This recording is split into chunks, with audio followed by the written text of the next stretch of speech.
L'ingratitude, bienvenue à vous pour Marquinhos. Non, parce que Marquinhos, tu peux vouloir son départ.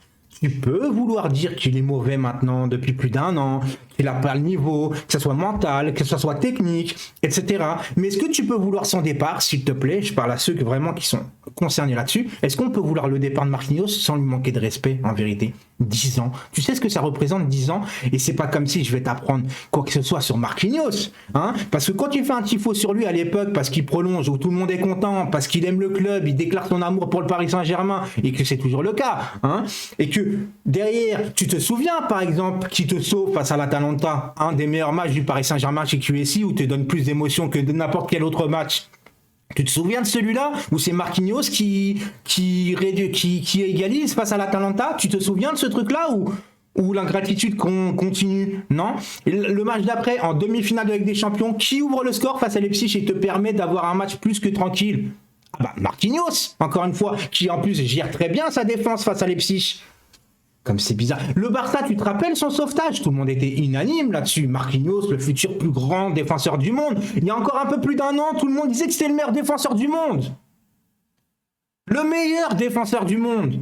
Et là, c'est le paria du Paris Saint-Germain, comme si c'était lui la cause de tout. La cible. Marquinhos, c'est lui la cause de tout ce qui se passe au PSG. Le capitana, on va en parler aussi, les gars. Bien sûr qu'on va en parler. Mais soyez juste. Soyez respectueux. N'oubliez pas ce qu'a fait Marquinhos, encore une fois.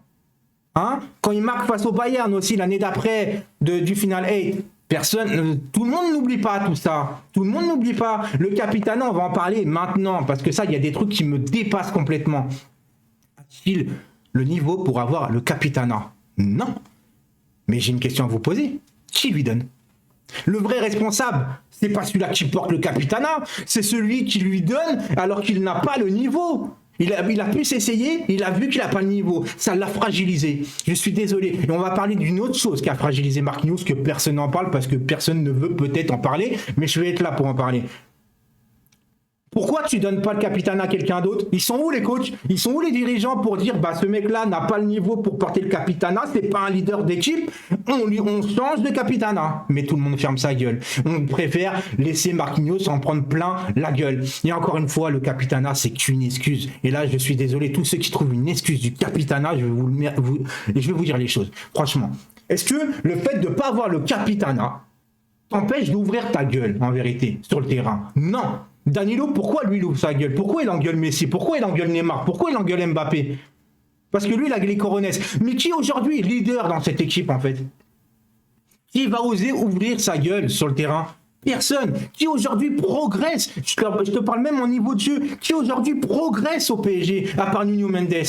Tout le monde régresse dans ce club. Tout le monde.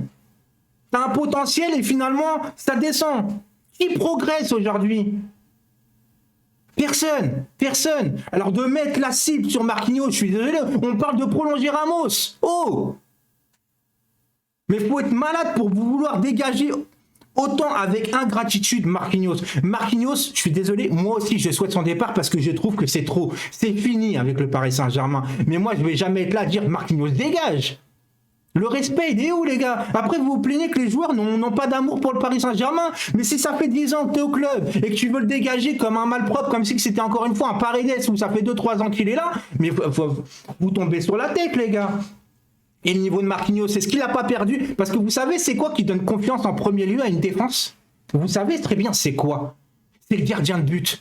Et bizarrement, l'arrivée de Donnarumma a fragilisé aussi Marquinhos. C'est bizarre comme coïncidence, les gars. C'est vraiment très bizarre. Je ne veux pas tomber sur Donnarumma, mais aujourd'hui, il y a eu un quick bizarre avec ce gardien. Je suis désolé, je souhaite qu'il progresse au club et qu'enfin j'arrive à être serein. Mais même moi, devant ma télé, les gars, devant ma télé, j'arrive pas à être serein avec Donnarumma. Alors imaginez-vous sur le terrain, vous serez pas serein. Vous ne serez pas serein, c'est pas possible. Si vous-même, devant une télé, vous n'êtes pas serein, mais sur le terrain, imaginez-vous. Hein? Mais comment on peut passer de Marquinhos, c'est le meilleur défenseur du monde, à Marquinhos, c'est le paria d'un Paris Saint-Germain, l'ennemi limite du club? Mais ça va pas, les gars. Hein, contre Rennes, on perd 1-0. Souvenez-moi, enfin, à moins que je perde la mémoire, mais contre Rennes, on perd bien 1-0, les gars. Mais pour gagner un match, on est bien d'accord, il faut marquer un but de plus que l'adversaire. Donc quand tu perds 1-0, nous on a bien 0. C'est à Marquinhos d'aller marquer les buts? C'est à Marquinhos d'aller faire les actions sur le terrain? Non, je pense pas, non. Non. Hein? Non mais sérieusement, on a des mecs de ouf sur le terrain, que ce soit au milieu avec Verratti, etc. Enfin Verratti et peut-être c'est tout, pas etc. Mais en attaque, on a des attaquants de malades. Et tu perds 1-0 face à Rennes. C'est la faute de Marquinhos encore une fois tout ça. Le changement de tactique, il a été aussi faible à un moment donné où on passe à 3 derrière. 3 derrière, on voit qu'il n'est pas compatible le mec. Et de toute façon, Galtier le sait. Mais depuis 2-3 matchs, il remet une défense à 3.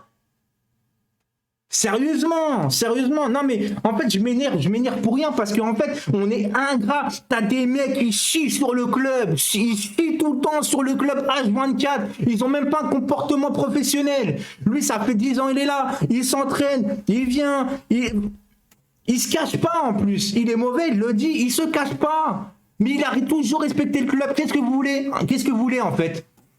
Des joueurs qui veulent pas respecter le club parce qu'il y en a beaucoup au club. Il y en a beaucoup. Et eux, ils ont même pas le quart de ce que prend Marquinhos en ce moment. Comme si c'était lui. Comme si c'était lui. Sérieusement, on peut pas... Non, je suis pas d'accord. Je suis d'accord avec personne. Et je suis désolé, je n'irai jamais dans le sens du vent pour me faire des abonnés, etc. Je sais qu'il y en a beaucoup qui vont être contre moi dans cette vidéo, mais je suis désolé. On parle d'un mec qui est là depuis 10 ans. Ça se respecte. Quoi qu'on en dise, il a perdu son niveau, il a perdu son mental. Merci Marquinhos, au revoir. Voilà ce que je veux. Merci, au revoir. Pas dégage du club. Dégage du club. Sérieusement, c'est pas sérieux.